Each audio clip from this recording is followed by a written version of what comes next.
High বন্ধুরা, আমি এমন একটি বিষয় নিয়ে আজকে আপনাদের মাঝে উপস্থিত হয়েছি।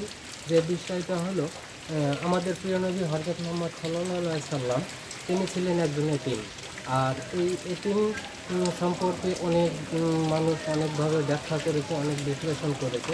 আমাদের প্রিয় নবী সাল্লাল্লাহু আলাইহি সাল্লাম, তাকে আমরা ভালোবাসি।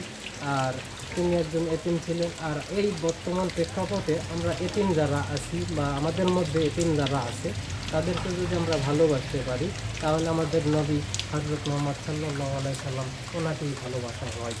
আর তারই ধারাবাহিকতায় আমি এমন একটি বাচ্চা আপনাদের সামনে উপস্থাপন করছি। এই যে এই বাচ্চাটা, বাবা তোমার নাম কি? আলহামজা। তোমার তোমার বয়স কত, তুমি বলতে পারবে?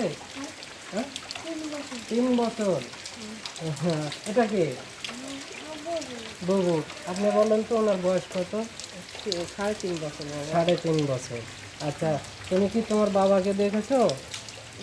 হুম, একটু জোরে বলো। জোরে বলো না, দেখিনি। দেখোনি? তুমি তোমার বাবাকে দেখোনি। আচ্ছা, তুমি কি তোমার মাকে দেখেছো? মাকেও দেখোনি। মা ছাড়া তো কোনো সন্তান পৃথিবীতে আসে না, তাহলে তুমি মাকে দেখলে না কিভাবে? আপনি বলেন তো।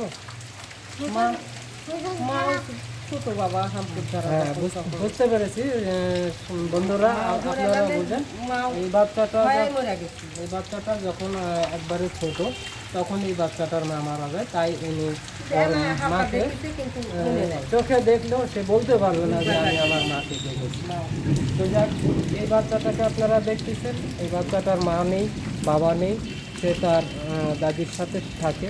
আর তার দাদির অবস্থানও খুব ভালো না। সে আপনাদের মতো মানুষের কাছে সাহায্য সহযোগিতা বিভিন্নভাবে আপনাদের কাছ থেকে নিয়ে এই বাচ্চাটিকে মানুষ করার চেষ্টা করছে এবং নিজে খেয়ে পুড়ে বেঁচে আছে। তো এই বাচ্চাটি, আমরা জানি যে এতিমদের মাথায় হাত রাখলে প্রিয় নবী হযরত মুহাম্মদ সাল্লাল্লাহু আলাইহি সাল্লাম সহ আমাদের যিনি সৃষ্টি করেছেন মহান আল্লাহ পাকও খুশি হয়ে যান। আর সেই এতিম বাচ্চাকে একটু মানুষ করার লক্ষ্যে একটু ভালোবাসা আমরা দেব সবাই ইনশাল্লাহ। আর সেই ভালোবাসার বলতে, এই বাচ্চাটা মনে করেন আমার যদি হতো, তাহলে আমি কী করতাম? আমি তো আমার যোগ্যতা অনুযায়ী তাকে লেখাপড়া করাতাম, তাকে চাকরি বাকরি বিভিন্নভাবে বিভিন্ন কিছু করানোর চেষ্টা করতাম।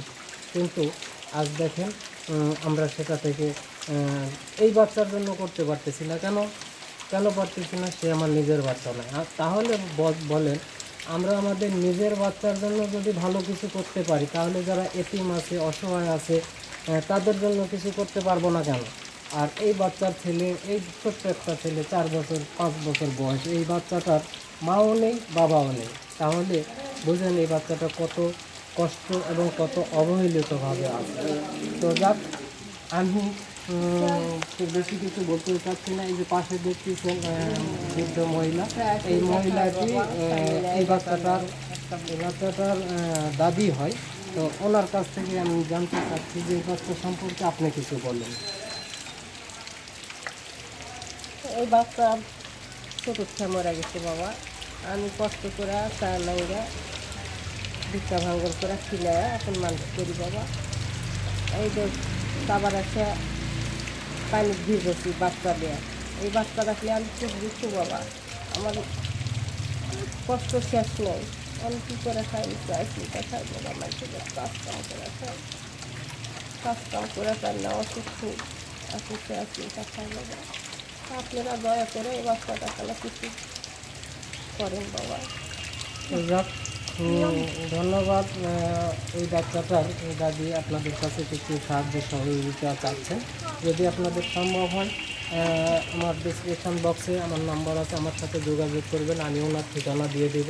আপনারা সরাসরিও তার সাথে যোগাযোগ করতে পারবেন, তার বাড়িতে গেলেও যেতে পারবেন। আমি ঠিকানাটা আপনাদেরকে দিয়ে দেব।